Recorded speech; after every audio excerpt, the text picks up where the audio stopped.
Salut, c'est Jean Rivière et aujourd'hui on va parler de bonheur, on va parler d'être heureux. Mais on va pas en parler de la façon classique, on va pas parler de développement personnel, on va pas parler de taper dans les mains, on va pas parler de faire des incantations.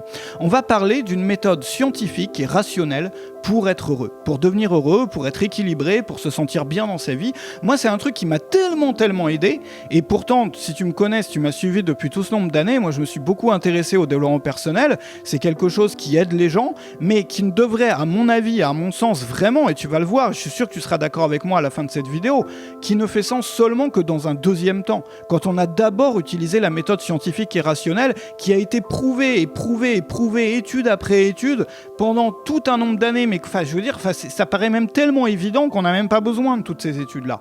Donc on va parler de ça. Si aujourd'hui, toi, tu vois, t'es un peu dans une phase, ça arrive à tout le monde, moi je suis sorti d'une phase là comme ça qui a duré un peu trop longtemps, parfois ça arrive dans la vie que tout aille mal, il y a des trucs qui vont pas bien, je t'apprends rien, même les gens qui sont tous orientés sur leurs vidéos, tu vois, ou sur Instagram, on a l'impression, tu vois, en mode life coach, machin, on a l'impression que tout va bien dans leur vie. Bon, bah quand tu rencontres ces personnes-là, tu le sais si tu les as rencontrées, ou si tu les connais, ou si toi-même t'en es un ou une, bon, bah que derrière le rideau, parfois, il y a, c'est pas toujours comme ça, et qu'il y a à peu près personne sur Terre qui est toujours sur on tout le temps, pour qui ça va toujours bien. Et tu vois, c'est ça aussi le problème, c'est qu'on a tendance à enfouir les machins sous le tapis, tu vois. J'arrive même pas à soulever le tapis. Voilà, le tapis, il est là. Tu vois, c'est-à-dire à mettre tout ça, à mettre toute notre misère mentale sous le tapis et puis à se donner une façade, tout va bien et tout. Et ça fait quoi? Ça fait l'effet cocotte minute. Attends, parce que j'en ai une de cocotte minute. C'est la première fois que je vais montrer ma cocotte minute à la caméra. Ça, c'est une cocotte minute. Attends, elle est même pas trop propre, tu vois, la machin. De chez Tefal, voilà. Bon, une cocotte minute, comment ça fonctionne? Une cocotte minute, tu as de l'eau dedans, ça bout. Et il y a une soupape ici qui permet de faire évacuer, tu vois, de faire en sorte que ça explose pas. Et sur les anciennes technologies comment ça s'appelle, de trucs comme ça, ça explosait parce que la soupape, elle était pas au point. Donc maintenant, il y a des normes pour les soupapes et tout ce que tu veux. Donc le truc est à peu près sûr, mais ça explose quand même parfois. Et souvent, on fait la même chose avec notre misère mentale. C'est-à-dire que, à force de la mettre sous le tapis, tu vois, le tapis devient comme une cocotte minute. C'est-à-dire que la pression monte, et on n'a pas de soupape, nous, parce qu'on est des humains. On n'est pas des cuiseurs pression Tefal. Et donc, du coup, au bout d'un moment, ça explose. Ça veut dire burn-out, ça veut dire pétage de plomb complet, ça veut dire, tu vois, toutes ces phases-là que tu as peut-être vécu toi, que tu as peut-être expérimenté, probablement parce qu'on passe tous par là. Donc, il faut traiter ces trucs-là. Voilà. Donc peut-être que pour les traiter, toi, t'as tout essayé. T'as essayé de lire des bouquins sur comment être heureux en 5 étapes. Peut-être que tu as essayé tout ce qu'on appelle mindfulness. Tu vois, je parle plus anglais ce matin. Parce que, c'est un peu à la mode en ce moment et ça fait du bien et c'est quelque chose de positif. Mais pour toi, ça a pas marché. C'est-à-dire que, en tout cas, ça t'a pas donné les résultats que t'espérais. Parce que souvent, ces trucs-là, c'est présenté comme une pilule magique, comme un truc, tu vois, magique. Tu fais ça et d'un coup, ça va mieux. Bon, c'est pas comme ça que ça marche. Tu l'as peut-être constaté. T'as peut-être constaté aussi, et ça c'est peut-être le pire quand on a des mauvais moments dans sa vie, que les gens les plus heureux autour de toi, les gens qui pètent le bonheur et tout autour de toi, c'est rarement les gens qui ont travaillé là-dessus. C'est-à-dire qu'on a l'impression, tu vois, qu'il y a des gens, on en connaît tous, qui sont toujours, tu vois, qui sont meilleurs, qui se sentent mieux que la plupart de l'humanité, et ils savent pas pourquoi. Ils ont rien fait, en fait, de spécial. Ils ont lu aucun bouquin sur comment être heureux. Ils ont jamais fait de tout ça, tu vois. Jamais fait de développement personnel, etc. Donc, comment ça se passe? Pourquoi est-ce que pour toi ou pour d'autres, c'est tellement difficile, et puis qu'il y en a d'autres pour qui c'est facile? Ça, c'est la deuxième question. Ou le deuxième problème que tu as peut-être, ou la question que tu t'es posée. La troisième, c'est peut-être que le développement personnel pour toi, bon, c'est peut-être pas forcément ton truc. Ça aide certaines personnes, mais il y a des gens, tu vois, si toi t'es un peu geek ou t'es un peu, tu vois, en mode taper dans les mains, là, dans la foule comme ça, en mode ouais, on est tous ensemble et tout, bon, il y a peut-être à un moment, toi, ça te tape sur le système. Il y a des gens que ça aide, il y a des gens, c'est pas leur personnalité, quoi. Enfin, voilà. Et je pense notamment aux personnes plus réservées, aux personnes, tu vois, qui aiment bien, qui sont plus, tu vois, dans la réflexion, qui ont un cerveau un peu plus analytique, tu vois, une façon de réfléchir un peu plus analytique qu'émotionnelle. Bon, voilà, tu te sens un peu comme pas à ta place dans ces machins-là, peut-être. Et donc, du coup, tu peux pas non plus en tirer les bienfaits. Bon, moi, ce que je voudrais te montrer, pour résumer déjà ce que je vais te raconter aujourd'hui, c'est qu'être heureux, ça n'est pas une question de philosophie. Ça n'est pas une question de philosophie, c'est quelque chose de rationnel et de scientifique. C'est pas non plus quelque chose d'émotionnel. C'est quelque chose de rationnel et de scientifique, et la plupart des gens peuvent le faire. Et ce que je voudrais te montrer, c'est un exemple que je prends souvent, mais c'est tellement... Alors, avant de te montrer ça, juste avant de te montrer ça, c'est important, si c'est pas encore le cas, que tu t'inscrives à mes contacts. Ça se trouve dans la description. Si toi, tu es créateur, ou si tu es formateur, ou que tu veux le devenir, tu es formateur professionnel, ou tu veux le devenir, tu cherches pas des machins magiques pour devenir multimillionnaire en cliquant sur un bouton sans savoir envoyer un seul email, mais tu veux construire un business fiable, tu veux construire un truc qui puisse te suivre pendant toute ta vie, tout le monde est inscrit à ça. Aujourd'hui, tous les grands noms du web francophone utilisent, enfin quasiment tous, font partie de mes élèves, sont inscrits à mes contacts, et si tu n'es pas inscrit, tu rates un truc. C'est gratuit, donc ça serait bête de s'en passer, ça se trouve dans la description, tu vas recevoir plusieurs cours, plusieurs petits cours comme ça, gratuits chaque semaine, tu vas recevoir des idées, tu vas recevoir des bons plans aussi sur les formations que je crée, tu vas recevoir tout ça à partir d'aujourd'hui, en t'inscrivant juste en dessous, c'est important que tu le fasses pour pas passer à côté de choses qui auraient pu t'aider. Bon, alors, je reviens à mon sujet, le bonheur c'est quelque chose de rationnel et de scientifique. Comment est-ce que je peux dire ça? Qui je suis moi pour dire ça? Je vais t'expliquer.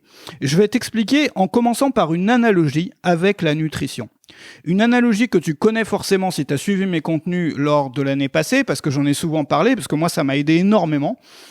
Mais même si tu l'as déjà entendu, réécoute-le, parce que c'est le genre de truc qu'il faut se marteler pour que ça rentre, parce que ça peut aider tellement de gens. Dans la nutrition, on connaît tous comment ça fonctionne la nutrition, ou les bases de la nutrition. Tu sais que pour ne pas avoir de problème, enfin pour avoir une bonne nutrition, pour que ton corps soit en bonne santé, il faut créer un équilibre. Un équilibre entre quoi? Alors moi je suis pas nutritionniste, mais on sait tous qu'il faut une bonne dose ou une dose suffisante de protéines, qu'il faut une dose suffisante de telle ou telle vitamine, qu'il faut une dose suffisante de tel ou tel minéral. Donc il faut aussi des minéraux. Il faut aussi cela, il faut aussi cela. Et si tu arrives à avoir le bon pourcentage dans ton alimentation, ou à peu près bon, de tous ces éléments-là, tu crées ce qu'on appelle un équilibre.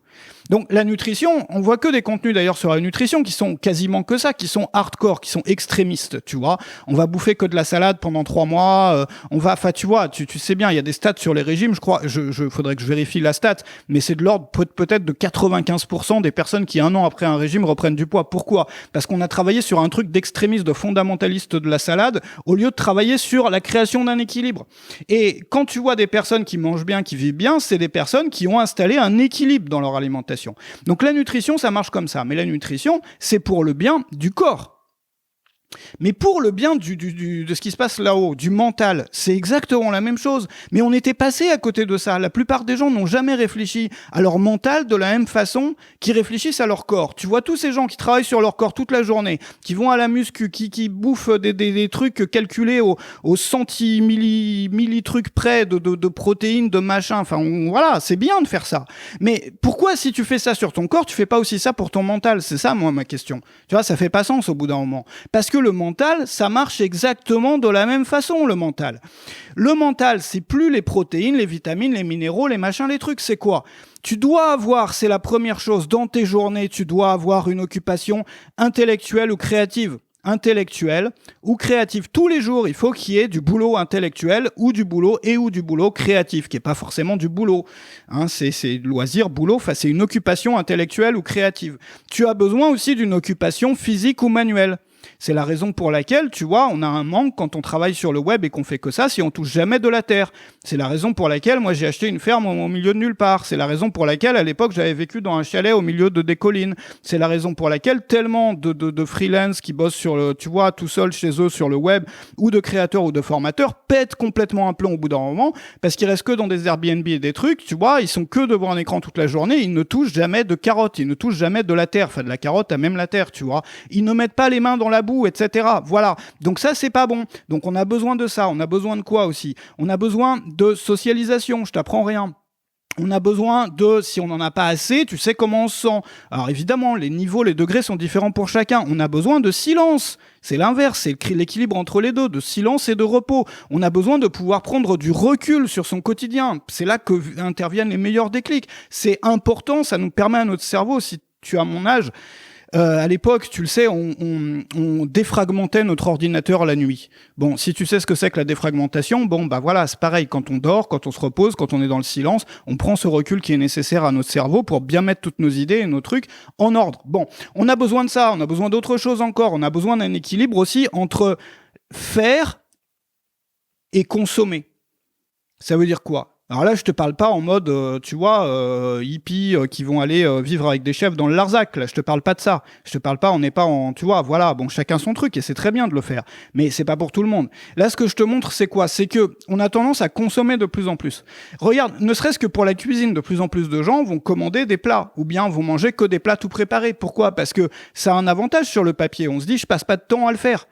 Mais on avait vu que le temps, que l'efficacité, on n'avait pas vu Regarde, si tu étudies la confiance en soi, en toi, pour booster ta confiance en toi, il s'agit pas de répéter des incantations, il s'agit de faire des choses desquelles tu vas être fier derrière. Mais même des petites choses. Et rien que de faire un repas par jour à la main, soigneusement, en épluchant les patates et tout, te permet directement, mais immédiatement de te sentir mieux. Et si tu le répètes pendant au moins un mois, ta confiance en toi, enfin même, tu vois, t'as l'impression de faire un truc, de te bouger, tout ça. Et d'avoir créé quelque chose, tu as cette satisfaction-là. Et ça, c'est une satisfaction qu'on peut pas acheter. Donc, on a besoin, et je te parle pas en mode, tu vois, Philippe Poutou et tout, anticapitaliste, tu vois, chacun pense ce qu'il veut, mais on n'est pas chez Philippe Poutou. On est dans créer un équilibre entre faire et consommer. Et au bout d'un moment, on se retrouve comme une sorte d'assisté. C'est-à-dire que on a la bouffe qui est toute faite, on a ceci qui est tout fait, on n'a même pas besoin de marcher, on n'a pas besoin... Et du coup, on déprime. On pensait que c'était la clé parce qu'on n'aurait plus de problèmes, et en fait, ça crée de nouveaux problèmes. Donc, on a besoin d'un équilibre entre la consommation et la création, par exemple. Bon, c'est pareil sur le web. Si tu passes toute ta journée à regarder des vidéos YouTube, c'est pas bon pour toi. Donc tu peux te dire, moi, pour tant d'heures que je passe à regarder des vidéos ou à consulter le web, je dois passer tant d'heures à créer aussi pour le web. Tu vois ? Ça peut être un exemple. Bref, tout est une question d'équilibre. Donc ça va bien au-delà de ça, mais ce que je veux te montrer, c'est que ça marche comme la nutrition. Et que quand on rééquilibre sa vie, c'est-à-dire qu'on regarde, moi, comment ma vie fonctionne aujourd'hui. Regarde, comme une personne qui fait le bilan de sa nutrition. Avant de commencer à améliorer sa nutrition, faire un bilan. Regardez comment je mange aujourd'hui. Comment est-ce que je mange aujourd'hui, ou est-ce que j'ai des carences ? Peut-être que j'ai une carence en protéines, peut-être que j'ai une carence en ceci. Et donc, quand tu vas voir un nutritionniste, le nutritionniste va t'aider à rééquilibrer tout ça après avoir fait un bilan, c'est-à-dire poser des questions sur comment tu manges aujourd'hui. Là, c'est pareil. Si on veut se sentir mieux, avant d'aller faire du développement personnel, avant d'aller taper dans les mains, dans des trucs comme ça, avant d'aller sortir des incantations, avant d'aller, je sais pas, faire des trucs comme ça, la façon la plus efficace, ça c'est prouvé scientifiquement, que quand on amène cet équilibre-là, que tu vois, quand tu marches plus, quand tu as du contact avec la nature, quand tu vois, toutes ces choses-là, tu te sens mieux. Ça réduit même, j'ai pas envie de faire des trucs comme ça sur YouTube, parce qu'après tu te fais, t'as des problèmes sur YouTube, mais tu peux regarder les statistiques. Il y a des études scientifiques très sérieuses, tu vois, j'ai pas envie de dire que ça guérit toutes les maladies, mais regarde les études. Bon, c'est pas que ça les guérit, c'est que ça les prévient, c'est-à-dire que t'as beaucoup plus de chances d'avoir beaucoup de problèmes de santé si t'as pas un équilibre mental dans ta vie. De la même façon que tu risques d'avoir des problèmes de santé si t'as pas un équilibre nutritionnel. C'est la même chose. Alors pourquoi est-ce que on met tous ces efforts-là ? Pourquoi est-ce qu'il y a autant de contenu sur le web ? Pourquoi est-ce que tout ça, tu vois, tellement de gens sont focalisés sur l'équilibre pour le corps, mais tout en mettant sous ce fameux tapis leur équilibre mental. Et après, ils vont péter un plomb. Tu vois, aujourd'hui, on voit tellement de gens. Moi, je peux t'en parler de cœur à cœur parce que j'ai vécu ça, qui ont beaucoup de choses dont les autres gens rêvent. C'est-à-dire que, tu vois, par exemple, bon, moi, j'ai plein de trucs que j'ai pas réussi dans la vie, mais je bosse chez moi, j'ai pu voyager, j'ai fait des tours du monde, j'ai créé des projets, qui m'ont apporté beaucoup de joie. J'ai, je sais pas, le matos que j'aime bien, mais il m'a manqué des choses du fait de ça. C'est-à-dire que ça a créé des carences énormes. Parce que j'avais juste vu le résultat final, c'est-à-dire je vais avoir ça, je travaille pour ça et après ma vie sera bien. Non, en fait la belle vie c'est tous les jours et ça commence par l'équilibre. Donc rééquilibrer sa vie c'est supérieur en termes de résultats au développement personnel, aux philosophies de vie, à tout ça. Ça veut pas dire que c'est pas bien tout ça. Ça veut dire qu'on devrait commencer par rééquilibrer sa vie. Pourquoi ? Parce que quand on construit une maison, on commence par les fondations. Tu vois, on commence par ce qui est le plus solide, on commence par ce qui est le plus important, parce que tu peux construire un super joli truc qui brille de partout, et si les fondations elles sont pas bonnes, le machin il va s'écrouler, ça va pas durer longtemps. Et l'équilibre mental, c'est comme une pilule magique. Et moi je trouve même criminel, mais vraiment criminel, d'imposer aux gens, ou même de proposer aux gens, à des gens qui souffrent, tu vois, des gens qui sont dans la misère mentale, qui sont vraiment en galère à l'intérieur de leur tête, de leur imposer des machins mais qui sont mais vraiment des méthodes en carton à côté de ça, quoi. Mais c'est vraiment des trucs en carton. C'est comme si tu voulais rafistoler ton mental avec du scotch et du carton, le truc. Je te dis pas que ça peut aider des gens. Là, je te parle pas du développement personnel tu vois, en termes généraux. Mais pourquoi est-ce qu'on commence pas par ça, tu vois? Pourquoi est-ce qu'on n'essaye pas de rééquilibrer sa vie avant de s'intéresser à autre chose? Avant de se gaver de médicaments, avant, tu vois, qu'on commence par ça et qu'on voit ce que ça donne, parce que c'est ce qui donne les meilleurs résultats. Il y a tellement d'études qui le montrent, tu vois, tu prends n'importe quel aspect de l'équilibre, tu regardes, à chaque fois tu trouves des résultats d'études qui sont choquants. Voilà, donc 2 choses que je te propose. La première chose, si tu veux aller plus loin sur ce sujet, ça se trouve juste en dessous. Dans la description, c'est le 2e lien. Si tu es sur la page, ça se trouve juste en dessous aussi. Ça s'appelle Un esprit sain dans un monde malade, le plan de secours. C'est une formation que j'ai créée à un moment de ma vie où justement je suis sorti.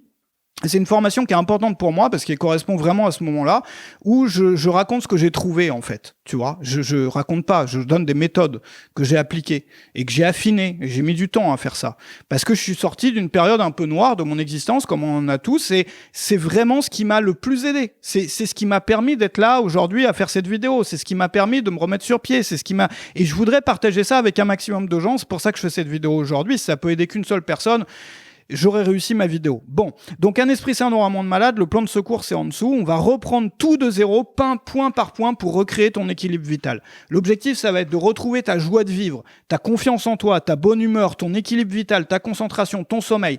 Donc il y a plein de choses. Il y a l'effaceur de frustration. C'est une technique que tout le monde mérite de connaître. Il y a le plan urgence nature pour remettre de la nature dans ta vie. Il y a l'atomiseur d'anxiété. C'est 2 exercices faciles pour retrouver le calme en moins de 12 minutes. Tu as la routine quotidienne qui déclenche la confiance en soi. Ça aussi, c'est scientifiquement prouvé. Tu vas apprendre à optimiser ton travail avec la science. Il y a des découvertes scientifiques en termes de concentration. Il y a le programme idéal pour équilibrer à la fois vie personnelle et trouver l'équilibre. Ça aussi, c'est un équilibre important entre la vie perso, la vie professionnelle, qui est dur parfois à atteindre quand on est entrepreneur. Tu as aussi le plan de nutrition simplifié, parce qu'on voit plein de choses Moi, je suis pas un nutritionniste, hein. Et justement, c'est très simple. Il y a que 2 règles à suivre pour se sentir bien là-dessus. Bon, que 2 règles. Évidemment, on peut aller plus loin de la même façon que voilà, mais il y a 2 règles. Si tu suis pas ces 2 règles-là, le reste ne sert à rien. Tu vois, le reste ne sert à rien. Bon, la grande vidange technologique pour rebalancer ton équilibre entre écran et vraie vie. En gros, on va tout remettre à place. C'est-à-dire qu'on prend tous les aspects de la vie, tous les aspects importants pour le mental, mais aussi pour le corps, hein, mais pour le mental en priorité, pour tout rééquilibrer, pour créer un bel équilibre. Ça se trouve juste en dessous, c'est la première chose. La deuxième chose, inscris-toi à mes contacts si tu veux recevoir des mini-cours comme ça en vidéo plusieurs fois par semaine. Tu reçois aussi des bons plans sur les formations, tu reçois plein de choses. Faut t'inscrire, c'est important si tu veux progresser, parce que moi, j'essaie de me casser à faire ça pour partager toutes ces choses-là.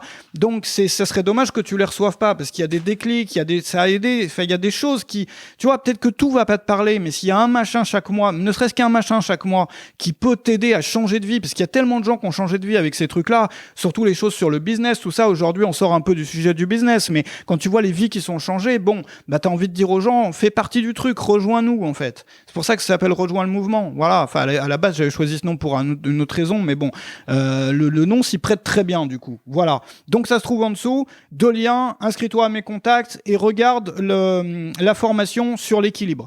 En attendant, je te propose 2 autres vidéos qui s'affichent maintenant à l'écran, qui sont 2 autres vidéos. La première qui s'affiche, enfin celle de droite, je crois, c'est la toute dernière que tu as peut-être ratée, et c'est l'autre, elle est suggérée par YouTube en fonction de ce que tu regardes d'habitude. Donc n'hésite pas à regarder ça si tu veux aller plus loin. Merci d'avoir été là. Excellente journée chez toi.